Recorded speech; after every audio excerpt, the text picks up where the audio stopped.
Ah, mas Lucas, você também comenta sobre novela?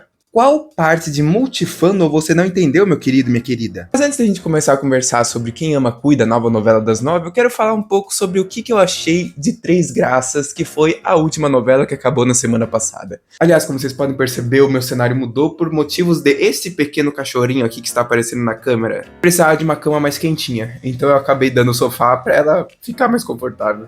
Sinceramente, eu acho que Três Graças se tornou facilmente uma das minhas novelas favoritas de toda a vida. E arrisco dizer que é uma das maiores novelas da história da teledramaturgia brasileira.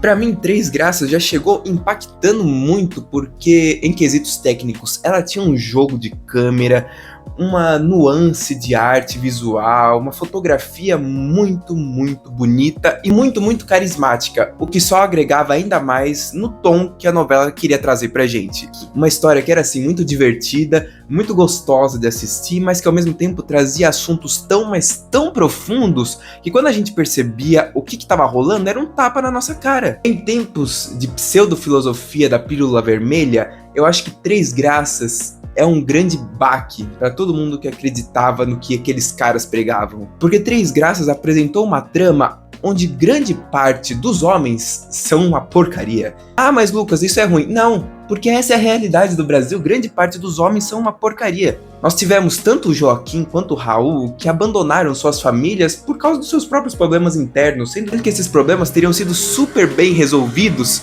se eles apenas tivessem ficado do lado da família deles. Um exemplo disso foi justamente o Paulinho, que apesar de todos os problemas e da vida conturbada que ele estava levando, ele ficou do lado da Gerluce até o final. E justamente por ele ficar até o final, os problemas acabaram ficando pequenos diante do amor que ele sentia por ela, diante de todo o carinho e de todo o respeito que ele tinha tanto por ela quanto pela família dela. Novamente, Paulinho é um exemplo de homem com H maiúsculo. Isso mostra pra gente o quanto os homens estão sendo mal ensinados a serem homens. Em contrapartida, nós temos uma história que traz mulheres tão fortes e tão determinadas, mulheres batalhadoras. Não só a Gerluce, mas também Zenilda, a Lígia, a própria Joelle são retratos da mulher brasileira e eles retrataram de uma forma muito bonita e muito poética e muito verdadeira. Principalmente porque eles foram muito além do simples clichê de mulher batalhadora e forte. Eles nos mostraram mulheres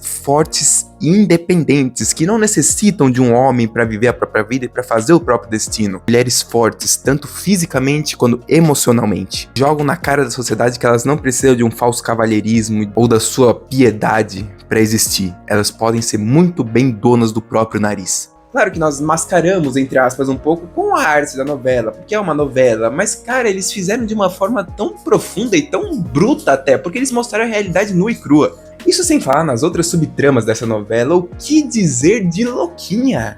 Cara, nós tivemos uma história linda, e melhor, uma história linda e sáfica, passando em horário nobre da nossa televisão aberta. O quanto isso é um tapa na cara! Tanto Juquinha quanto Lorena tendo não só o desenvolvimento delas como casal, mas tendo o desenvolvimento próprio como personagem. O que foi aquele plot da Lorena deixando de ser a escorraçada de casa para a dona da casa e mandando o Ferete embora? Isso sem falar em Viviane, aquela diva, mostrando na nossa cara que ela é mulher sim e merece respeito. Uma personagem forte, batalhadora e que mostrou com uma trama tão sensível, que mostrou com muita força e elegância o poder de uma mulher.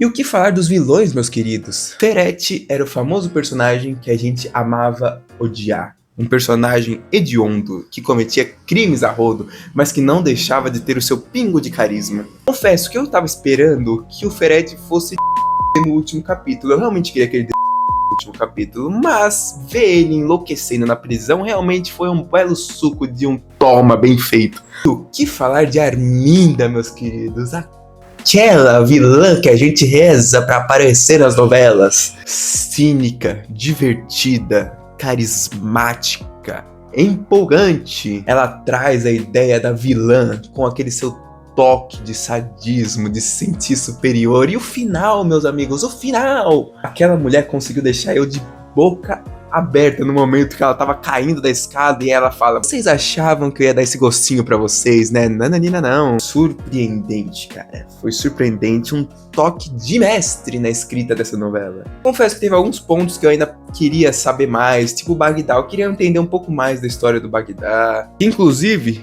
eu amei os nossos bandivos, foram sensacionais, entregaram na malvadeza e nos looks. Enfim, em linhas gerais, essa novela trouxe muitas revelações no campo de atores e atrizes que simplesmente jogaram na nossa cara um show de talento. Também trouxe uma trama que ousa. Isso é novela, é ousar, é trazer novelas que mostram a nossa realidade, que mostram o que é o Brasil. Uma novela que não veio só para trazer uma história legal, mas veio para alertar, falar sobre a história de milhares e milhares de mães solo que vivem no seu dia a dia uma batalha árdua e sem fim. A novela vem com uma mensagem poderosa, por isso que eu digo que ela é uma das maiores novelas da teledramaturgia brasileira, porque ela não tem medo de falar o que tem de ser feito e o que é certo e o que é errado. Enfim, Três Graças vai deixar uma saudade e tanto. E vocês, o que vocês acharam dessa novela?